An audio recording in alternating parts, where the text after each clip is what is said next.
had to burn through another $90,000 in potential to generate $10,000. And you don't even realize it. If you have these leaks within your boat, yes, you can spend all of your time trying to go faster and further, but you're also taking on water the entire time. Many of us assume that losing money in our business is connected to our P&L. And I would say that thought process alone is oftentimes why people continue to stay stuck. You are spending money in areas that you're not intending to spend money. When you say yes to things that you fully know are not aligned, you're just further digging yourself a hole. It's not just about making more money. It's also about being smarter with the money that you're already generating. Hello and welcome back to Ambitious. Today, we are talking all about the hidden areas that many of you may be missing if you are someone that feels like you are leaking money.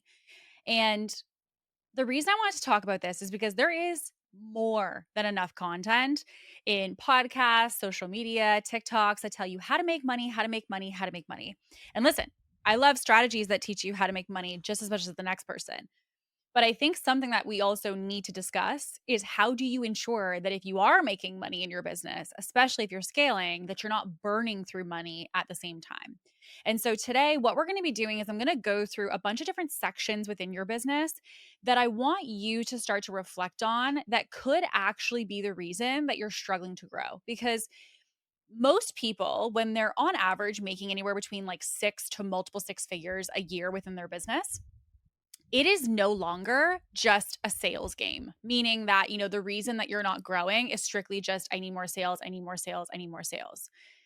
There are oftentimes things happening in your operations. There's things happening with your team. There's things that are happening in your client delivery, your onboarding, your offboarding. It could even be within potentially your marketing and sales pipeline. And how I want you to think about it is if you're in a speedboat, okay, your business is a speedboat and you're wanting to go faster, you're wanting to go further. If you have these leaks within your boat, yes, you can spend all of your time trying to go faster and further, but you're also taking on water the entire time, which is in turn slowing you down. So, what I want to talk through today are areas that you can audit in your operations, your team, your marketing, your sales, your client delivery that could actually be the reason that you don't have either more top line revenue, meaning that your business this year hasn't made as much as you want it to make. Or it could also be the reason that even when you are hustling and pushing, you are still in this place where you feel like I'm not seeing a lot of profit happen in my business and you're trying to figure out why.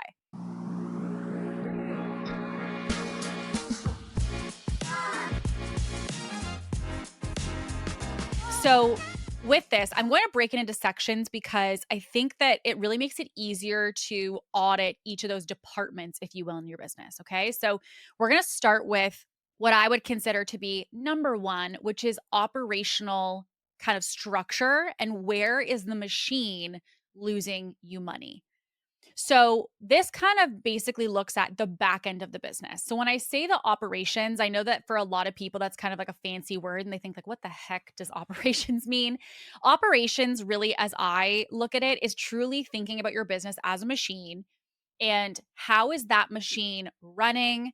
How often is it being tested? How often is it being updated? How often are you getting quote unquote oil changes? Like how often is this machine breaking down? How fast is it moving for you? And what is the maintenance of that machine in order to produce a high level outcome? The operations, the back end of your business can be things like team communication. So the platforms or the way that you've kind of coordinated with other team members. It could even be the way that you're planning out tasks or that you're managing to-do lists for yourself. It could be data collection. If you're somebody who wants to track your marketing and your sales data, and the way that you're tracking that is super inefficient and very manual and not automated in any way. It could also be, even just your own operating tasks, meaning that you are somebody who is spending as the CEO, as the head of the business, who has like the most impactful value for an hour in your team, you're spending your time in areas of the business that don't actually move the needle. So in the operational bucket, what we look for is we look to start to say, are there inefficiencies within the machine? So as I said, you might be inserting something like data manually that should actually or could actually be pulled automatically. And I'll give you an example. So with our team, we had been looking at specific data that we wanted to pull, and so we'd been working for a couple months on how we wanted to pull this data. And I want to give a big shout out, Kelsey Dearborn on our team.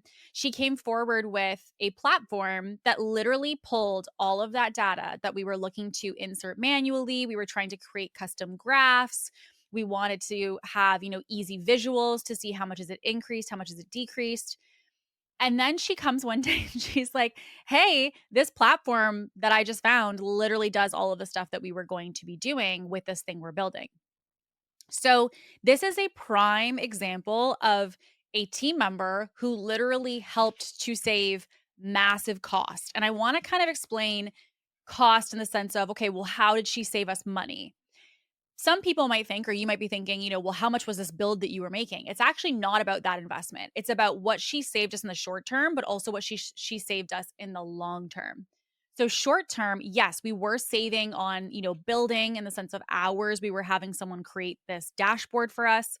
We were saving on the manual auditing of this data and making sure that it was being inputted properly. So the pay that it had for a team member to do that. We were saving on my time going in and looking at all of this and not having it easy to read and therefore potentially taking me, 45 minutes versus 10 minutes to find what I'm looking for. So that's just in our time. But the other thing that is important is that compounded. So this is where we find the real opportunity in these hidden leaks. Because if we had stayed with looking to try to find this data manually and not using this platform, it means that those things that I just listed of my time, other team members' times of inputting, the management of the systems and all that that takes in a given week or month, we would have compounded that potentially had she not found this platform for 2 years, could have been 5 years. And so when you think about that finding of that platform that automatically pulled all these things that we were initially going to be looking at manually is something that saved us a lot of potential future money.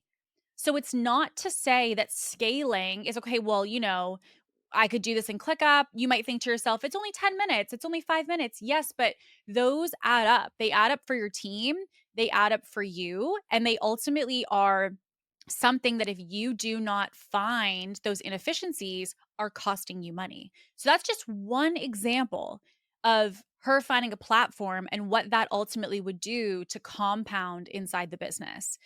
The other thing that I think is also important is looking at deliverables, right? So there's a lot of inefficiencies that we have in the way that we operate our business day to day.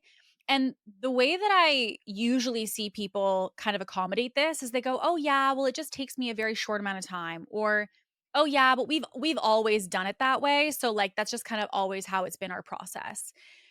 And I want to say that just because something takes you a short amount of time to do, or just because something has always been the way you've done it and it's not quote unquote broken, doesn't necessarily mean that your process that you've established is actually truly efficient. And so it's an opportunity for you to look at the areas that you're comfortable in the way that you operate right now. Are those actually creating inefficiencies for you? Are those truly the most efficient way to do that? Or is there potentially an opportunity for you to go through your business, go through the back end of the systems you use, the processes that you're following, and say, okay, is there actually potentially a faster, easier, simpler way for me to be able to do this? And it's not to say that everything that you're going to go do is going to have that answer of, yes, here's something you can do in half the time.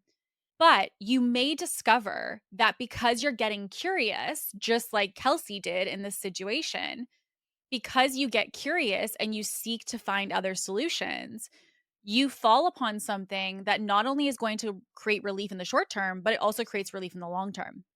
The other area that I see a lot of inefficiencies when it comes to back end is the redoing of work because the processes of how you want to do things are either not clearly defined or you have processes that are not really being followed.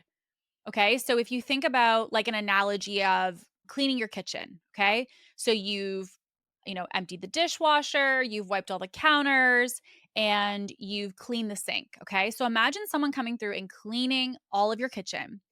And then 2 hours later, you or your husband or somebody else didn't know that the kitchen was just cleaned.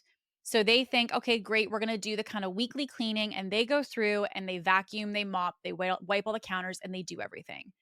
If somebody doesn't have awareness that something's been completed, or if someone doesn't have awareness when they're needed, when they're not needed, there is high possibility that you are having tasks being repeated time and time again, which is costing you money. So, what I would say for bucket A, which is operations, is that oftentimes many of us believe that the cap in our scaling of our business is always just directly connected to sales. And it couldn't be more untrue. Instead, how I want you to think about it is the cap in your business is the cap of your machine in this respect. So if your machine is not built for the load that you're hoping to take on in getting to that next level of business, it will be extremely difficult for you to get there. And in the event that you do get there, you're going to burn through money. So, what I recommend is first audit the things that you're using as your process and systems every day and ask yourself if they're truly efficient. Second, if you do have these back end processes that you do, ask yourself, do I actually have this documented anywhere? Do I have any kind of like vision or outline of what those steps are to make sure that people are not repeating steps or spending extra time on things that are not actually going to move the needle? If you have a team or you're maybe potentially even a done for you service, do you have really robust SOPs? And if you do, when was the last time that you audited those to ensure that those were efficient and that they still made sense today?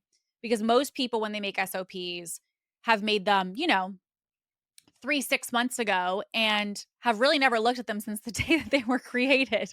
So if you've made them, when was the last time that you went back to them to update them? And with this, make sure that you have a really clear understanding of who is responsible for what.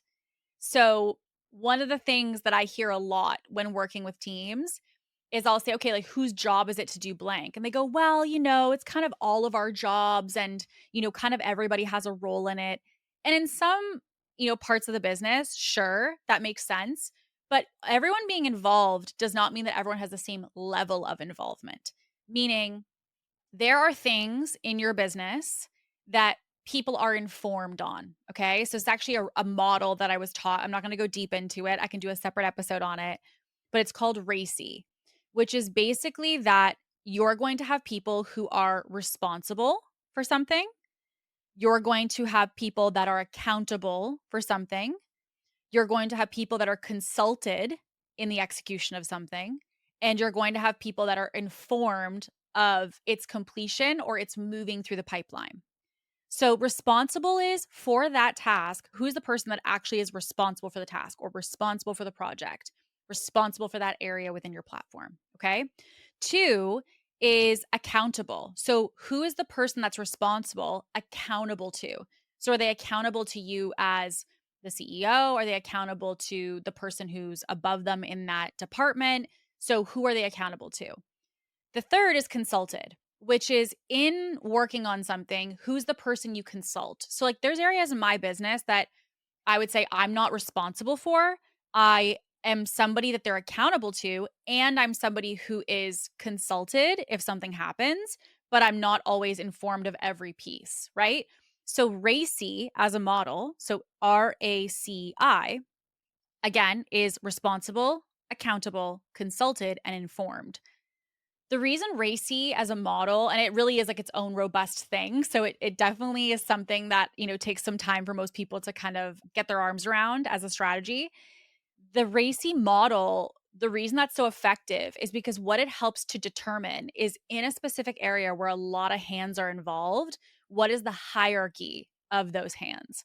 Meaning not all of us are created equal. So think about it like if you're working at Starbucks and you've got the manager, you've got the supervisor, and you've got the person who makes the lattes, and you've got someone in training. There is a natural hierarchy of their positions, but you will often even sometimes see that the supervisor comes on the bar and starts making drinks as like a barista basically on their shift. So it doesn't mean because they just have a higher level status or a lower level status as a job, meaning just because you're the CEO doesn't mean that you're not going to hop on the bar and start making drinks. This is where RACI comes in. It's to say that your job title doesn't determine your level of responsibility or your role. We determine using things like RACI as to where you're involved and why you're involved. Meaning, are you being informed in the process of things, but you're not really in the weeds? Are you someone who gets consulted when people have questions? Like, what really is your role in this larger structure? So, the first area that I want to dive into is back end. I will tell you and be very honest, most people don't look at the back end of their business for inefficiencies. And I think that it is really important if you are a scaling business. So if you are somebody who I would say right now, if you're making multiple six figures and you're maybe gunning for seven figures, or if you're seven gunning for multiple seven figures, the other thing that I think is really important is that you do have someone who understands operations. Because one of the things that I will tell you, I'm very blessed by our head of ops, Kelsey, that she really does think about the machine. She thinks about the inefficiencies within kind of the way in which we operate, things that we used to do that don't make sense anymore, platforms we used to have, but we can consolidate, our spending in this way. And I had a question recently that I think really highlighted to me, like the difference between her role versus, for example, that of maybe if somebody's like an OBM or a VA. I typically tell people there actually is a kind of level of expectation that you should have of the people that you're hiring. And I share this because I think a lot of people that I see will hire a VA and then they expect the VA to be the head of their operations without ever having the conversation as to what that title means and what the expectations of their role is, right? So I had a company I was working with recently and they had a VA on their team and they were like, this person is our head of ops. And so I was like, perfect. So I went in and I asked her, so tell me where you're seeing kind of the inefficiencies in this, inefficiencies in that. And she didn't really say anything. And so I thought to myself, I'm like, this is weird because maybe I'm spoiled because we have Kelsey on our team, but I had said, this is odd that their head of ops doesn't have a viewpoint on like, I think these are the places that we're leaking energy, that we're kind of, not spending wise time, all of these things. So I said to the CEO, I said, she's your head of ops? And they go, yeah, she's our head of operations. And I was like, okay. So I said, if you don't mind me asking, like, what's like her job description? As in like, what does she think she's here to do? And so fast forward, we find out that this person on the team was by no means looking to be or kind of saw themselves as the head of operations. They actually were there as a VA that was waiting for tasks to be assigned to them so that they could complete them. So their perspective in being in that team was not that they were there to find inefficiencies. It's not that they were there to audit systems. It's not that they were there to really truthfully audit anything or streamline anything. They were there as a set of hands that they believed were paid X amount per hour to complete tasks that the CEO assigned. And so I want to take this as a moment to also make sure that if you are maybe hiring someone in your business, maybe you just right now, your first hire, maybe you have a VA, you have an OBM, you have a head of operations, you want to have a conversation as to what is the expectation that you have of them and what's their expectation of their role. Because, even for us within our team, like years and years ago, I honestly don't even remember how long at this point, but years and years ago, Kelsey was actually one of my first hires ever. I guess like the first thing that I outsourced, I guess, or the first person I ever delegated anything to. And, when she came in, I would probably say at that time, I would label it as an OBM. Like she was really like, and always still very much has been like the right-hand person in my business. It has been around the longest of anybody. And I remember when she came in, I was just at this place because I was so chaotic and messy. I just said, okay, like just please take like anything. Like what can you help me with? Because everything felt chaotic. And then as we started to grow and as things changed, we kind of ended up having these like two tiers of support that I needed, which was like the tier of tasks, meaning like, hey, so and so needs this contract and a copy of it. Can we get that to them? You know, there was these tasks that come up to week as they always do. But the other thing that I really will say is like so incredibly beautiful about her brain is that she can look at the business and audit it in a moment's notice in a department to say, hey, I feel like we're not doing this in a smart way, or I feel like we're doing this in a slower way than we need to. And so as a result, she finds these inefficiencies and brings them up. Sometimes I'll prompt her and say, hey, you know, like this is something I'm looking at. What do you think? But there's also many times, more often than not, that she's bringing something to me and saying, hey, I found this inefficiency. You know, here's my thoughts or my plan on how to navigate it. But I think it's important if you're listening to this and you're auditing or you're thinking maybe even of a specific person in your mind, that you also give credit where it's due, that it may not necessarily be their job to find these inefficiencies. And you might not be paying this person what you need to be paying them in order to expect that level of depth or that level of critique of your business.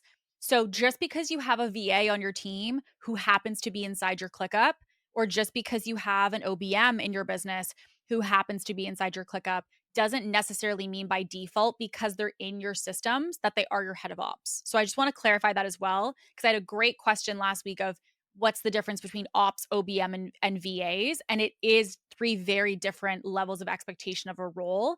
So if you're excited to find these inefficiencies, I'm stoked for you. But I also want to make sure that you understand who you should be consulting to find these. And again, it can be an ops person or obviously can be a coach as well. So section 2 then leads us a little bit into team inefficiencies. So one of the things I will say with team inefficiencies in a scaling business can come up pretty easily. Like they're not your fault, I guess is what I want to say. These are things that are pretty natural to happen. And I want to explain why.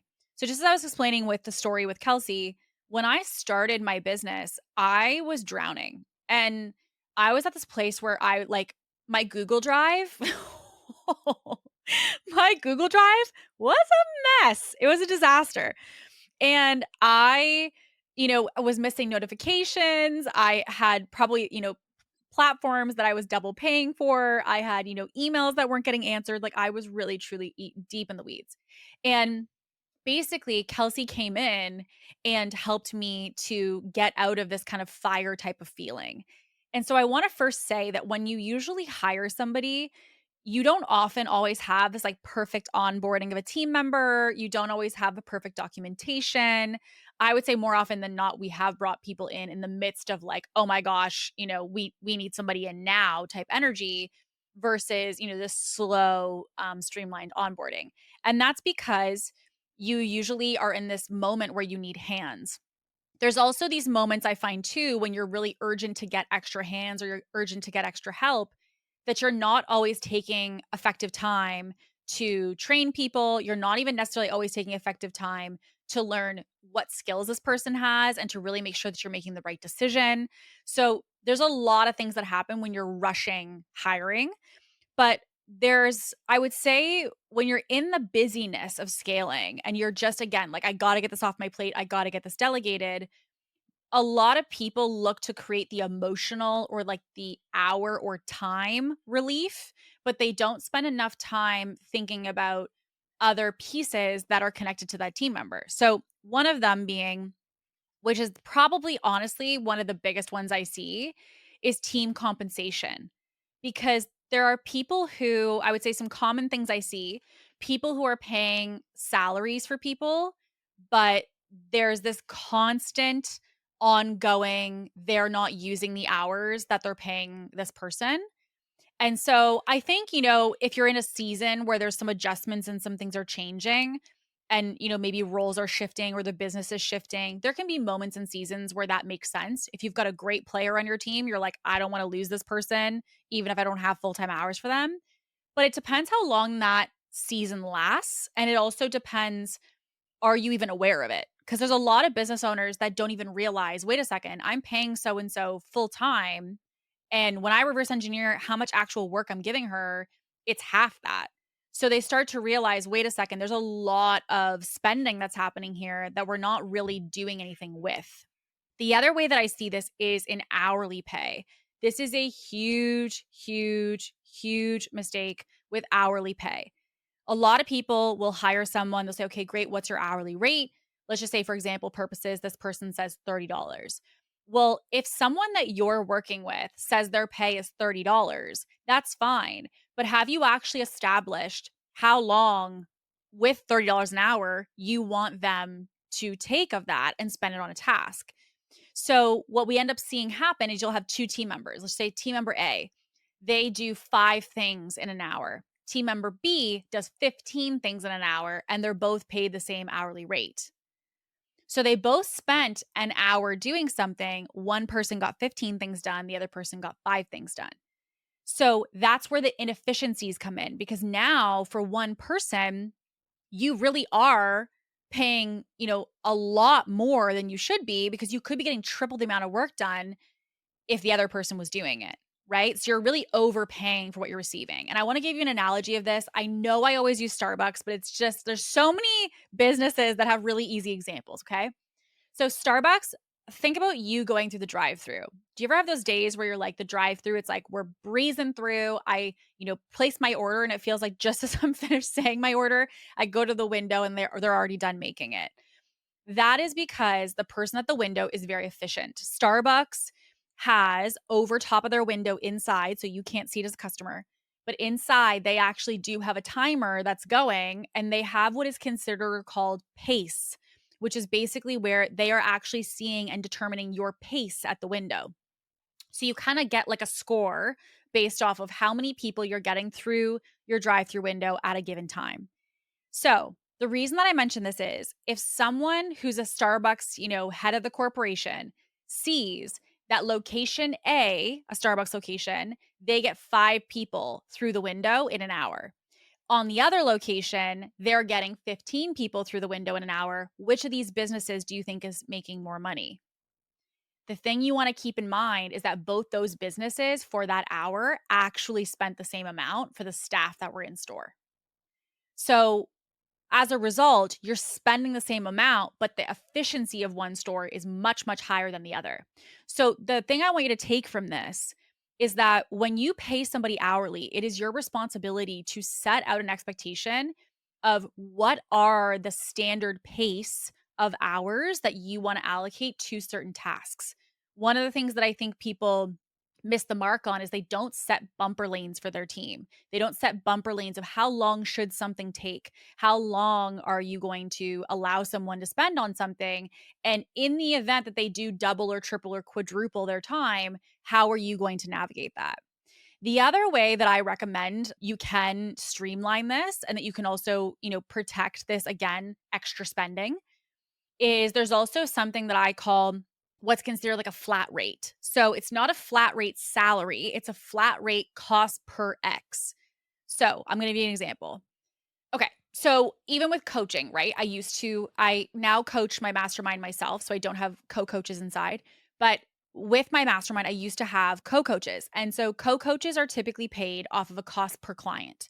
So instead of saying, for each Slack message, you get this amount, and for each coaching call, you get this amount, and then for every group call, you get this amount, basically what we would do is we would look at what is an average week or a month look at to support a single client. How many calls do they get? How much time do we want to give them to talk to that person in Slack each week, each day? How much time do they probably need per client to do project feedback, to review their sales calls, etc. So when we do that, we basically can see, okay, great, let's just say a random number, it's 20 hours. So what we do then is we basically say, for this role, what is the hourly rate that we feel comfortable to allocate? And then we times that by 20 hours. So that gives us a number. That number becomes the cost per client, which basically says we average that an average client needs X amount of hours. We times that by X hourly rate, which is standard for this role. So it gives you, let's just say the number is, I don't know, $500. And so with that, we give you $500 per month per client. But this means that for every client, let's just say that you're working with and they pay you $2,000, out of every $2,000 a month client you're working with, $500 is going to go to that co-coach. But it is a flat rate, right? It's a flat amount, which means if they spend a little bit extra on the coaching call, if they spend more time in Slack, if they take a really long time to do the feedback, you're not paying hourly. This is a flat, we've determined this amount, and this is how much you're basically paid per client that is in the program each month moving forward. So, what starts to happen is then the person who's doing the task is actually looking and aiming to be efficient because they recognize I'm not going to get extra pay because I take more time. So they know regardless, there is a safety that they're going to get paid a flat amount. And the benefit of why I like this model, like if I was to think about like hourly is fine, salaries are fine, but I do really like the cost per deliverable, meaning like the cost per episode for a podcast or the cost per post, for example, for design versus saying, I'm $20 an hour as a designer. And it's like some carousels take 12 hours, some take 15. I like the cost per deliverable because what it does is it also ensures that the delivery is connected to the cost. Okay. So I hope you can follow me here.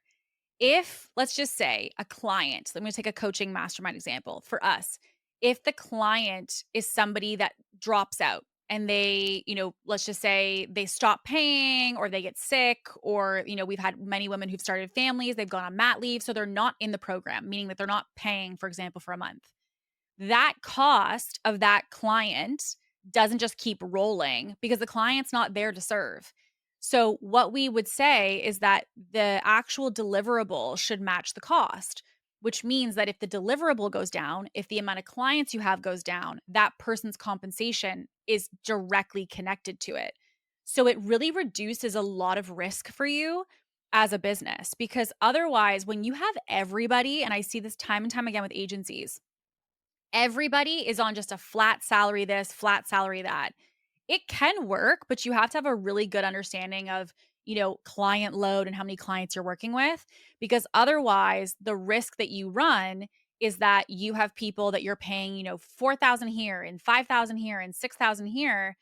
And then let's just say you lose 10 clients overnight. Guess what? You still owe your team all those salaries, regardless of how many clients you have, even though you're not bringing in that money anymore. So this is where the cost per client really helps and can really be something that reduces the risk of leaking money through team inefficiency. Now, the other thing that I think is also helpful is to make sure that you really do have as well for, we're talking about the time completion of doing tasks and like setting those bumper lanes of what is considered standard or typical. The other thing that I also think is important within team is you auditing your own time with your team, meaning like where are you wasting time and wasting hours? Because obviously, if you're the head of your business, your time is extremely valuable. And so it's really, really important that you audit. Am I getting stuck in the weeds? Like I had an agency that I worked with that was a financial agency. And the CEO was like, Kate, I spend so much time in Slack every week answering questions. Like, question this about this client's, contract, or question about this client's package, and question about this client's service. And she was like, everything felt like custom this and custom that. And it was exhausting.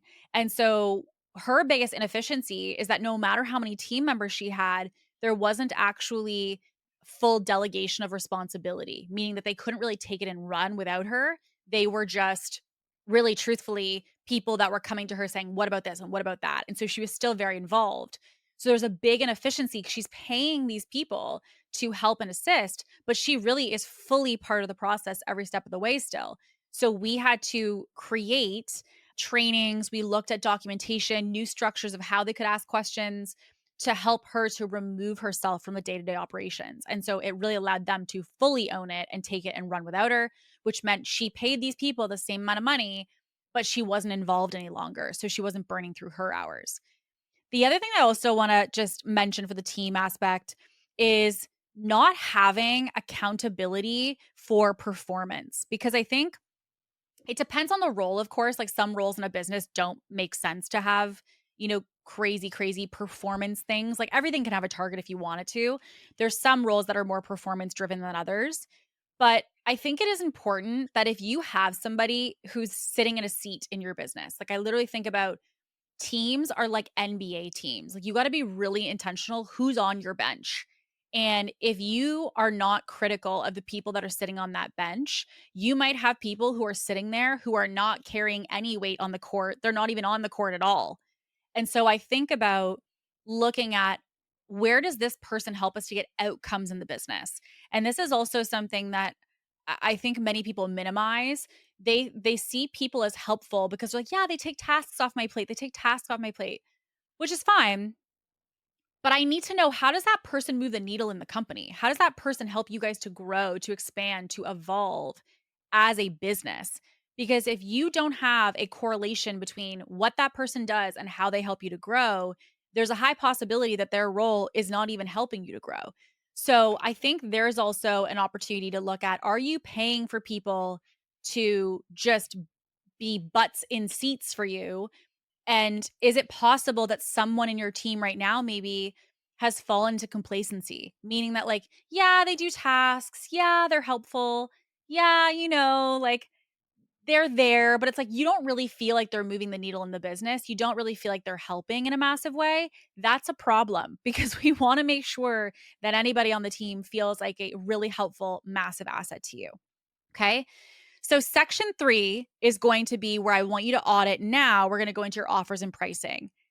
And I have to take a moment, because if you do not know if your package or your offer is profitable, you have no responsibility selling that offer. The amount of businesses that don't even know if the service that they're offering, the offer that they're doing, the coaching, the course, the agency offer, the passive offer, like the digital product, they don't even know if it's profitable. So you need to first know, before you're like, okay, great, we're going to sell dozens and dozens of this package. Are you actually even profitable? Do you know what the profit margin is on your offers to know how much profit you're even making as a business? So first is to make sure that you actually do have margins. Because, for example, if you are somebody that has a low ticket offer, okay, so let's just say you're like, I have this really cool creative idea and I'm going to sell this for $97. Okay, great. You need to understand how that fits into the larger piece of your business. Because if you are being stuck in tons of marketing around this, you're answering tons of questions about this digital product or course, you're spending lots of labor hours on it, but it hasn't produced anything for you, it means you're in the negative if you don't have that baked into your larger business structure and your profit. So sometimes people will not actually look at whether something they're doing is actually profitable in the business. And oftentimes they get really excited about making it. They get really, energetically connected to it. They get very mindset wise connected to it. And so because of that, you're hesitant to kill it because you're like, well, I love this. So of course I'm going to keep it. The problem becomes, it's not necessarily doing anything for the business. So you have to make sure, from a sheer offer perspective, does this offer actually have profit baked into it? The other thing that I will say costs a lot of people money is the client journey aspect of things, which is the actual retention of, do people evolve within your product suite? Because if you are having a revolving door of clients, meaning somebody signs with you, they work with you, and then they leave, it means that you are losing money, because it means for every single sale you need a new person. Whereas if you had good retention, or if you had a good renewal process, if you had a good ascension model of your services, it means that someone can sign for package A. This is the same person can sign for package A, then they evolve, they go into package B, then they evolve, then they go into package C. And so this means you're making 3 sales off the same person. So one of the fastest, easiest ways to scale as a business is to have great retention. So if you don't have very good retention, it actually means you're spending more than the business next to you, because the business next to you is making 3 sales off the same person, whereas for you, you're making 1 sale off that person. So when people say, oh, well, I'll just generate a new lead, I'm like, yes, but that's taking more marketing, more sales, more time. Like, everything has to restart to generate a new lead, where you could just take the lead that's in front of you right now and allow that person to continue, renew, and ascend within your world. The other part, for all my heart-centered entrepreneurs, and I have fallen victim to this too, so I am not talking to you from my high horse. Over delivery and scope creep. And you know who you are. The people who are like, well, it's one time, or like, well, I love this client, or well, this client's my biggest client, or we have all the reasons. Over delivery. I understand where your heart's at. I know why you do it. I get it. You care about your clients. You want to make sure they're happy. You don't want to rock the boat. But the problem is that every time you over deliver, you are also overspending. You're also overspending. And this comes back to why we need to know what the profit of our offers is. Because if you don't know the profit of your offer, you probably don't know the cost of your offer. And if you don't know the cost of your offer, it means that you don't know how many hours go into serving a client. And if you don't know that, you can't know your over hours. So, what we need to understand is that all of this connects together, and scope creep, which basically means going out of the scope of what was supposed to be the agreed service of what you were doing and why you were there.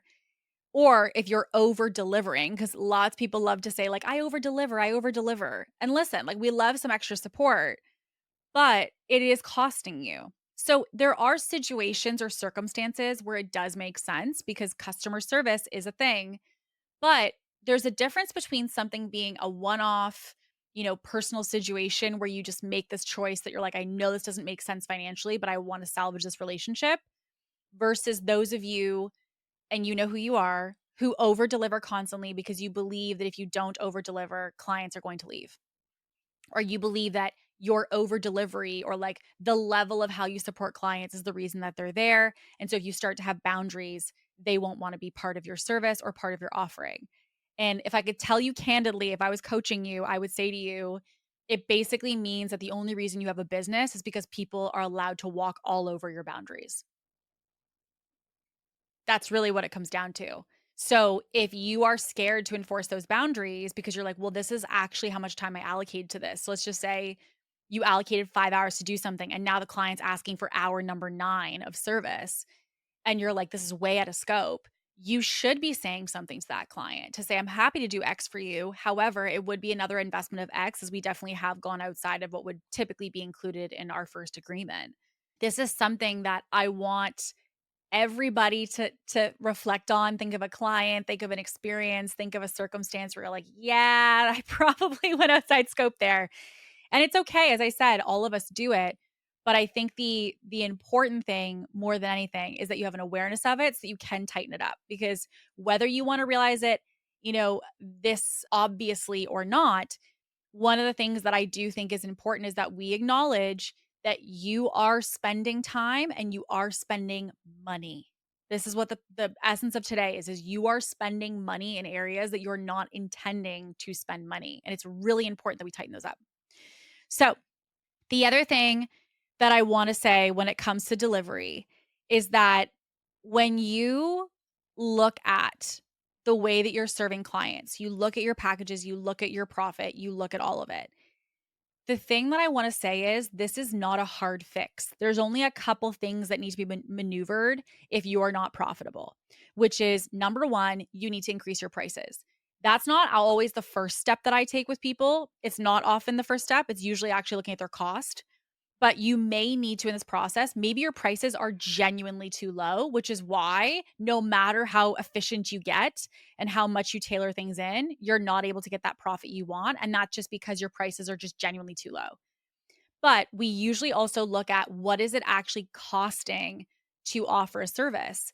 And so one thing, which is why I never assume if someone wants to make profit, oh, just increase price, is because sometimes, let's just say I'm a social media manager and my monthly rate for my package is $2,500. That's pretty standard across the market. Like anywhere between $2,000 to $3,000 a month for Instagram posts is pretty standard, pretty consistent with a lot of stuff that you would see. So that's not something that by any means I would say is like, oh my gosh, like this is too high. So if you increase it to 4,000, you can do that. But the reality is the price wasn't really the issue. You're somewhere in what you're doing to deliver this Instagram package, spending way more time than you should be. And so that really becomes the area that you want to tailor in, which is where are we spending this extra time and money and where is it costing us?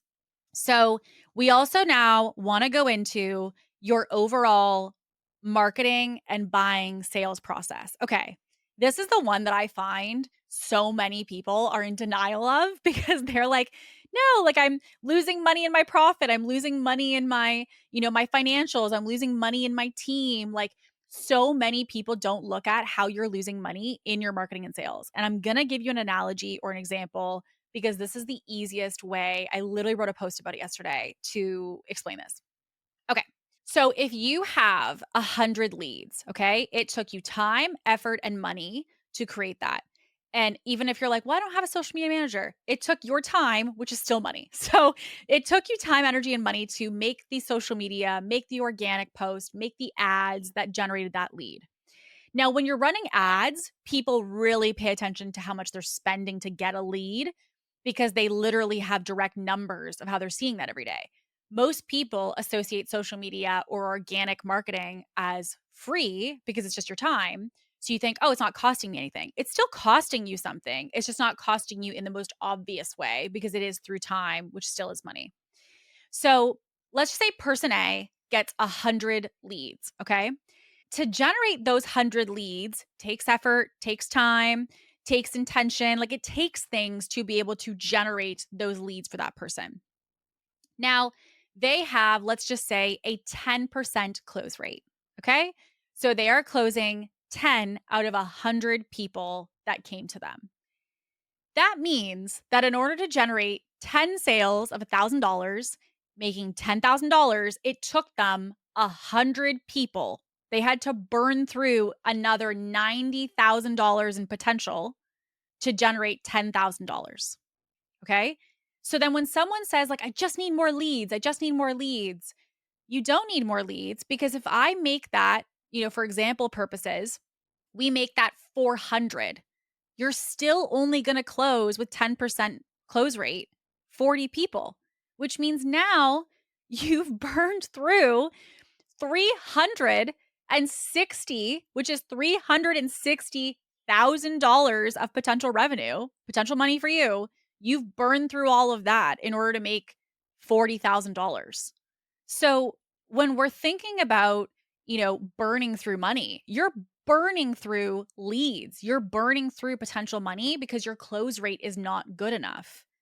Now, on the contrast, let's take this as a situation or a person B, which is they also get 100 leads. But the person who gets 100 leads now has a close rate of 50%. So out of the 100 people who came to them, 50 of those people bought, which means that they have now made $50,000, $1,000 a person, so $50,000. That means that in order to make that 50,000, they lost potential revenue of 50,000. Okay? Versus the first example, which was 90,000 to make 10,000. Right? So they had to spend 90,000 to make 10,000, and in situation B, they're spending 50,000 to make 50,000. So, this is why when we look at inefficiencies and we look at cost, when I look at marketing for people or I look at their sales, you are losing money potentially just in your close rate alone. There's also not an aspect here as well of like follow up. Do you know how many businesses, oh my goodness, how many businesses lose money because they don't follow up with leads? Like people reach out, they say, oh yeah, I'm going to think about it. They never follow up. Or they reach out and they say, yeah, like I'm going to, process this checkout tomorrow. And then someone will say to me, yeah, Kate, they just never processed the checkout. I'm like, what'd they say when you followed up? And they're like, nothing. Like I didn't follow up. I'm like, why? Like, and so it's crazy because even for me, I have had moments where someone inquired and they were talking about a $50,000 package with me. And they were like, yeah, okay, great. Like, I'm going to take care of this. I followed up and I was like, hey, they go, so sorry. I had the craziest week. Just took care of it. Should be on your side now. $50,000. So that's just due to follow up. And what I want you to remember is if someone's not doing the follow up, they're losing that $50,000 of potential as well. The other thing is too, having a lot of energy going into marketing with no interest being generated is also burning through money. And it doesn't matter what marketing you're doing. If you're spending on social media, if you're spending on email marketing, if you're spending on SEO, if you're spending on, blogs, if you're spending on Pinterest, if you're spending on YouTube, podcast, TikTok creation, it does not matter. If you are spending tons and tons of money on something that is marketing that is literally designed to bring people into your world and it's not doing that for you, then there is a possibility here that we need to be looking at how much time, energy, and money we are sinking into marketing. Because I think marketing is one of those tricky places where a lot of us have the belief that if it's okay, like we just do a little bit more, a little bit more, a little bit more, then something's going to click for us. And so, one thing I believe to be true about marketing is that you have to understand how to define success for each platform or for each piece of marketing that you're in.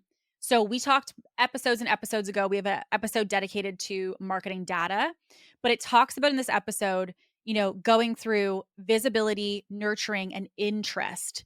Those three pieces should be happening within any marketing platform that you're on. It does not matter what it is. So, for me, for example, with this podcast, I don't look at this podcast only as like, well, I put up an episode today. Why didn't I make 4 sales? That's not what we're talking about. We're looking at these 3 metrics of visibility, nurturing, and interest to see, is the thing that I'm putting out helping to move things in any capacity in the marketing data points that are considered to be success. And so if it is, then we know, okay, great, that leads to sales down the road. That leads to whether sales in a day, sales in a week, sales in a month, but that ultimately is a sales activator. The thing that most people don't know how to do is how to correlate their effort of what they're spending in marketing or what they're, doing in marketing to what it's supposed to create or what it could create for them. And so that's really, I think, where the opportunity is for many people is to say, let's start to have a little bit better intention around cause and effect when it comes to marketing. So when you think about your marketing and sales, there may be gaps. You could have a freebie that doesn't have an email nurture sequence that follows it. That is a marketing and sales gap. You could also have a funnel that you don't have any data on. And so because of that, you're like, yeah, we turned it on. Like it just hasn't been generating a lot. You don't know what's broken and you're not fixing it. So you're spending lots of money having this up and, paying for platforms for email sequences and webinar jam and all this stuff, but it's not doing anything for you. The other thing is as well, having a sales process, having an application. Okay, great. You're getting leads to your application, but you're losing people all over the place because you're not actually increasing your close rate and you're not following up with anybody. So there is a possibility that you are literally just blowing money into marketing, or you're asking for more leads when you're actually burning through money on the ones that you already have today. And so this is why when we get into this trap of like more, I want more leads, I want more people, I want more opportunities, I want more visibility. Sometimes that's actually going to exacerbate what you're currently experiencing. So as to our example, if you're currently burning through $90,000 to make $10,000 or you're burning through 90 leads to sell 10, if I just send you 4 times as many, you're still going to have the same experience just on a larger scale. And so this is why I often talk about the fact that more is not always better. It's really about understanding for some people when they come to me, if they have 100 leads, I say, great, if I literally just take your 10% close rate and I make it an 80% close rate, your business will have generated 70% more than it did previously. And I don't even need any more leads. I can use the ones that you have right now. So this is where it's really important to know when we talk about tweaks in a business, which tweaks to make, and also knowing what are areas in your business right now where you are losing money, but they're not as obvious as the financial ones that most people talk about. So they're typically not discussed as much as a result. Now, lastly, I want to talk a little bit about you. Okay, so this one might be a little bit triggering for you, but if it lands, it's an opportunity for you to explore further. Okay. Saying yes to clients that are not aligned. Everything that I'm going to describe to you is where you are spending time and energy, and your time and energy is money. I don't care what level of business you are. I don't care how many businesses you have. I don't care how many team members you have. The same is true. Your time is money. And so it is really important that we have an understanding of where are you losing time and energy. And as a result, money. So, one is that you are saying yes to work and you are saying yes to clients that are not aligned. And I will tell you that I've done this firsthand myself. As I said, none of what I share is from a high horse. I've been there. I have had clients that I knew kind of deep, deep, deep, deep down in my gut were not aligned. And I actually had a team member who said to me, they're like, Kate, I don't know about about this client. There were some red flags. Okay. There were some red flags. But I was like, I am somebody, I don't know if it's the social work side of me, but I love to collect puppies and I love to just save people and to try to help everybody. I've since reined that in very much, but it is something that I really struggled with. And so I was like, I had these red flags, but I would say yes. That client that was unaligned that I said yes to took me 4 times as long to support because they were unaligned than the person that was aligned that was a breeze to be able to help and to support. So, when you say yes to things that you fully know are not aligned or don't make sense, and you say yes to them anyway, you're just further digging yourself a hole because it is going to take you, in the event that something or someone is unaligned, a lot more time and effort to be able to help that person. The other thing that I see a lot is task switching. This is something that a lot of businesses that I work with or business owners I work with is one of our focuses is really helping them to triage. We did an episode on helping like how you can triage and learning how to do that. But one of the things that we talk to them about is learning how to triage your business. And that's because triaging your business means helping you to know in live time what you need to put as a priority and why you're making that a priority. So when someone has everything is their number one priority, they also spend a lot of time because they do 2 things here and 1 thing there and 2 things there and 3 things here. And before you know it, they haven't moved the needle at all. And yet they spent tons of hours. So you might be burning through hours and therefore money on things that truthfully really are not going to do anything for you because you're just all over the place. You're so scattered that you're not actually truly moving the needle in any way. The other thing I would also say is spending time on low ROI tasks. In the triage episode that we did about learning how to triage, we talked about understanding what tasks are needle moving tasks and what tasks are just things that you're doing because you enjoy them, they're exciting, you're, energized by them, but they're not really ROI type tasks. It's important for you to know what those are. Because if you don't know what your ROI things are, you might spend time on tons of things that you feel like are very busy work for you, but you're not really growing the business. And as a result, it is actually, capping you money and it's probably spending money throughout the process as well. The other thing I don't think enough people think about is the impact of time and money. Because, I'm going to say this and I want to preface this. This is not like me objection handling for you. I'm just going to be honest. It's just straight facts. Okay. So, like, if you're like, oh, that's what people say to objection handle me, maybe it is, but this is also just true. And I'm going to give you an example for myself. I spent a lot of money with my health trying to find things that I could do to like hack my way to health when truthfully I spent tons of money on testing, tons of money on all different things, some of which worked, but some of which were just a complete waste of time and money. And then only to realize that there were core things that I really, really needed to do. And so when you think about the aspect of time, there is a possibility, which I see a lot with business owners, that something in your business right now is not working.